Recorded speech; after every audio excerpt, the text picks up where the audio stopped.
Republicans will not save America. And I know everybody's convinced, oh, this midterm election, and if we can just overtake the House and blah, blah.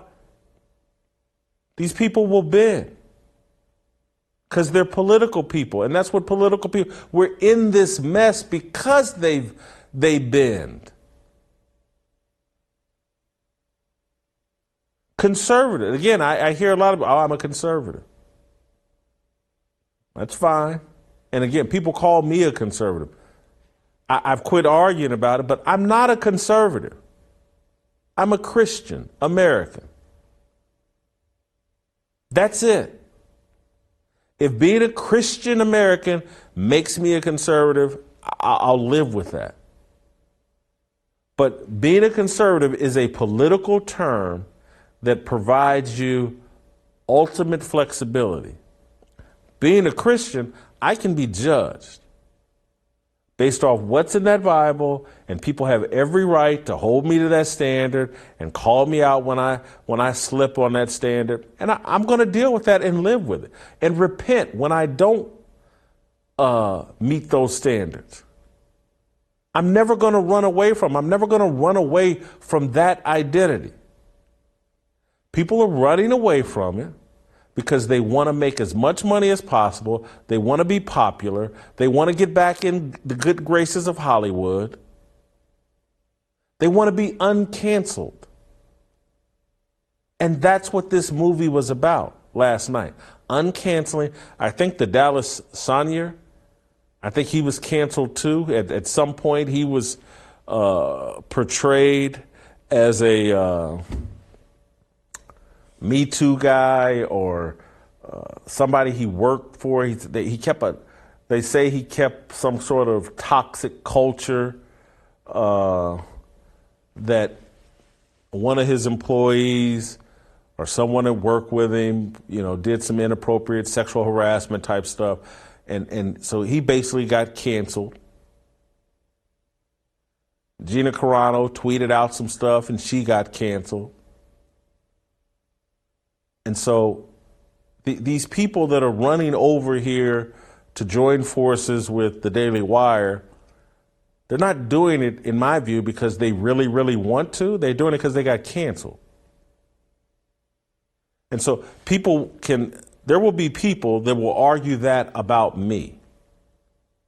That, oh man, Whitlock got ESPN and the left, they canceled Whitlock, and that's why he's over there saying that stuff he says now. He just did it because, corporate media won't go for him.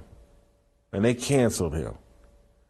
And anybody that accurately looks at my history, I'm not saying anything today that I wasn't saying in the 1990s and 2000s, wasn't writing, go back to the stuff that took me to the greatest heights as a journalist.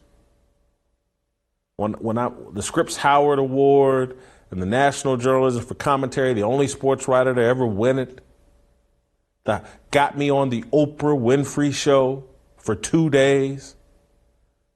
That stuff, that was me writing a column, telling, hey, look, why are we overreacting to Don Imus and nappy-headed hoes, that comment? He's some white shock jock that we don't even follow. And plus, we're upset about him saying nappy-headed hoes when all of our rappers are saying bitches and hoes and talking about killing each other and blah, blah, blah. And we're worried about Don Imus. That's what I wrote in 2007. That Oprah Winfrey loved, put me on her show for 2 days, that put me on every television network, mainstream, whatever. 2007, saying all the same stuff. I've never gone along with the mainstream corporate media narrative. Later in 2007, when I went and dissected and reset the entire narrative about the Jenna 6 controversy. For those of you that are too young to remember or don't remember, Jenna 6 was the 6 black kids in Louisiana, I think it was Louisiana, Mississippi, somewhere down south, Jenna, Louisiana, that allegedly beat up a white kid and nearly killed him. But someone came in and reset the narrative. Well, they did it because 5 months before that, someone hung a noose at the high school, and that's what provoked the kids to beat this kid up 5-6 months later. And I came in and wrote a piece for the Kansas City Star that told a story about, I think the guy's name was this white minister, Alan Bean. He concocted the whole narrative and sold it to the Chicago Tribune writer, I forget that guy's name, and recast that whole narrative and created the whole Gen 6 narrative. And so this is in 2007 or 2006. I can't remember. Whatever. Go look up the Gen 6 deal. Go look. That was then, way back then. That's before I was ever hired, years before I was ever hired to run the Undefeated. This is the stuff I was doing to build my brand as a great journalist. Go look at whatever year the Duke lacrosse thing was. And people have written books about the Duke lacrosse deal where the stripper prostitute, wow, I can't believe I'm forgetting their name. But anyway, accused the Duke lacrosse players, the white Duke lacrosse players, of rape. People have written books about that case because it got blown up. But the people that have written books have all had to point to and say, you know who the first person in the media was to call this BS out? Jason Whitlock. Because I started writing about and talking about it then. Like, this don't add up. You got college kids in an argument with a stripper prostitute, and we're believing the stripper prostitute and not the college kids. If this was all reversed, if this were black college students in a dispute with a white female stripper prostitute, and I'm saying this in 2007, 2008, whenever it was, I'm saying this then, like, we'd all believe something different. No way we would take the word of a white female prostitute over black college students. And so what I'm saying is nothing has changed about me. I'm not here because I got canceled.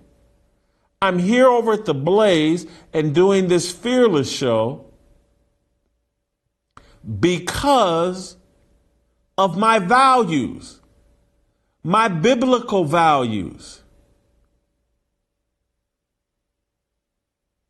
I'm a slave to them. I was then, years ago. Even though I wasn't wearing my faith on my sleeve as prominently as I am now. But I've been a slave to the truth because those were the things my grandmother and 25th Street Baptist Church planted inside of me. And it took a long time for them to take full root and grow above ground. It's like a bamboo tree. Once it got above ground, it just took off.